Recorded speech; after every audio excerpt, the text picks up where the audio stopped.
7ই November সিপাহী জনতার বিপ্লবের মাধ্যমে এদেশে পরিবর্তন হয়েছে। স্বাধীনতার ঘোষক শহীদ জিয়াউর রহমানকে বন্দী অবস্থা থেকে মুক্ত করে এনে এদেশের দায়িত্ব দিয়েছিল। শহীদ প্রেসিডেন্ট জিয়াউর রহমান ওই গণতন্ত্রকে পুনরুদ্ধার করলেন, বাকশালকে বাতিল করে দিয়ে বহুদলীয় গণতন্ত্র করলেন। আমাদের জাতিসত্তার পরিচয়, আমাদের অর্থনীতি, সব ব্যাপারে তিনি 19 দফা কর্মসূচির মাধ্যমে দেশকে এগিয়ে নিয়ে যাওয়ার জন্য তিনি পদক্ষেপ নিলেন। যে দেশে 74-এ দুর্ভিক্ষ হয়েছে, শহীদ প্রেসিডেন্ট জিয়াউর রহমানের জীবিত অবস্থায় ক্ষমতা থাকার সময় তিনি এই দেশ থেকে চাউল রপ্তানি বিদেশে করেছেন। আর আমি অন্যান্য কিছু বললাম না। আজকে বাংলাদেশের যে অর্থনীতির মূল যে আমাদের স্তম্ভ, তার মধ্যে দুটো, একটি হচ্ছে রেমিটেন্স। এই রেমিটেন্স শহীদ প্রেসিডেন্ট জিয়াউর রহমান চালু করে গেছিলেন আমাদের দেশের শ্রমিকদেরকে বিদেশে পাঠিয়ে আয় করার জন্য। আর আমাদের যে বৈদেশিক মুদ্রা আসে গার্মেন্টস ফ্যাক্টরি থেকে, এই গার্মেন্টসও কিন্তু জিয়াউর রহমান শুরু করে দিয়ে গেছে। এইভাবে জিয়াউর রহমানের সময় গেল।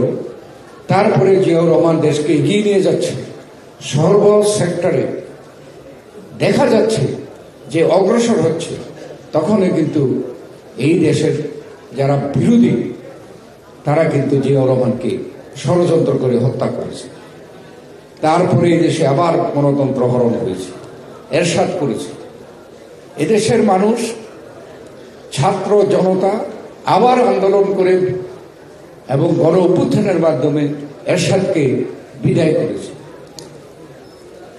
তারপরে আমাদের নেত্রী বেগম খালেদা জিয়া ক্ষমতায় এসে এদেশে সংসদীয় গণতন্ত্র প্রতিষ্ঠা থেকে শুরু করে ভোট যাতে করে, নির্বাচন যাতে সুষ্ঠু নিরপেক্ষ হয়, তার জন্য তত্ত্বাবধায়ক সরকার ব্যবস্থা করেছিল। এবং আপনারা সকলেই জানেন, তত্ত্বাবধায়ক সরকারের অধীনে 3টা নির্বাচন, 91 নির্বাচন এদেশের জনগণ বিএনপিকে ক্ষমতায় বসেছিল, বেগম খালেদা জিয়াকে প্রধানমন্ত্রী করেছিল। 96-তে এদেশের জনগণ এই তত্ত্বাবধায়ক সরকারের অধীনে স্বাধীনভাবে ভোট দিয়ে আওয়ামী লীগকে বসিয়েছিল। এই দেশের জনগণ 2001-এ বাংলাদেশ জাতীয়তাবাদী দলকে আবার ক্ষমতায় বসিয়েছিল।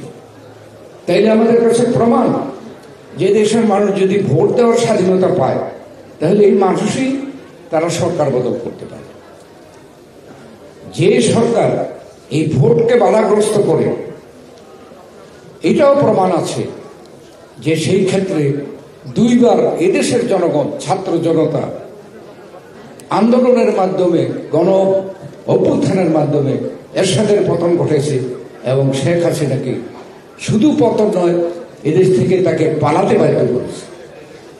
অতএব আমি যে পয়েন্টটা বলতে চাই, যে আজকে যে ব্যাপারে আমরা আলোচনা করছি, যে স্বাধীনতার জন্য আমাদের বুদ্ধিজীবীরা পর্যন্ত প্রাণ দিয়ে গেছে, আর তো পুরা মুক্তিযুদ্ধে তো লাখো লাখো শহীদ প্রাণ দিয়েছে। যে উদ্দেশ্যগুলো ছিল, সেই উদ্দেশ্যগুলো আমরা এই ষড়যন্ত্রের কারণে আমরা কিন্তু বাস্তবায়ন করতে পারিনি। মানুষ চায় গণতন্ত্র পুনরুদ্ধার, মানুষ চায় স্বাধীনতা সার্বভৌমকে অত্যন্ত শক্তিশালী রাখা, মানুষ চায় অর্থনৈতিকভাবে মুক্তি, মানুষ চায় শান্তিপূর্ণভাবে দেশে বসবাস করা। আজকে যারা পতিত সরকার, তারা আজকে বিদেশে বসে, দেশে বসে তারা ষড়যন্ত্র করছে।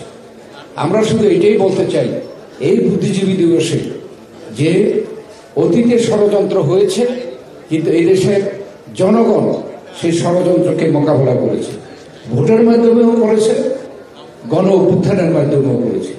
আজকে আমরা বলতে চাই, যারা ষড়যন্ত্র করছে বাংলাদেশে, আমরা বুঝতে পারছি গত 4 মাস এদেশে একটি নিরপেক্ষ এবং অন্তর্বর্তীকালীন সরকার আছে।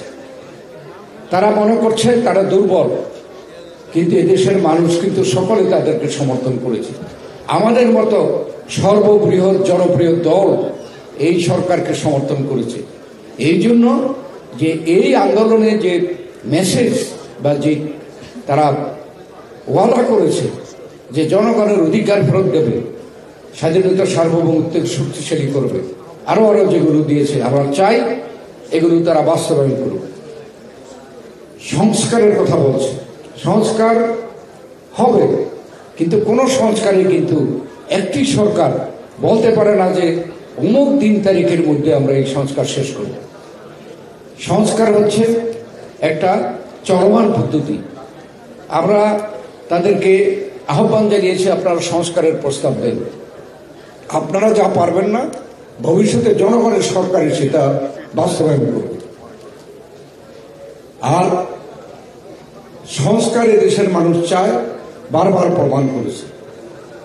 এবং আমরা চাই যে সংস্কারের কথা বলে যদি নির্বাচনটাকে বিলম্ব করা হয়, তাহলে এই সরকারের জন্য খারাপ খবর বয়ে আনবে, এদেশের জনগণও ক্ষতিগ্রস্ত হবে। অতএব সংস্কার শুরু করে আমরাও সমর্থন করব।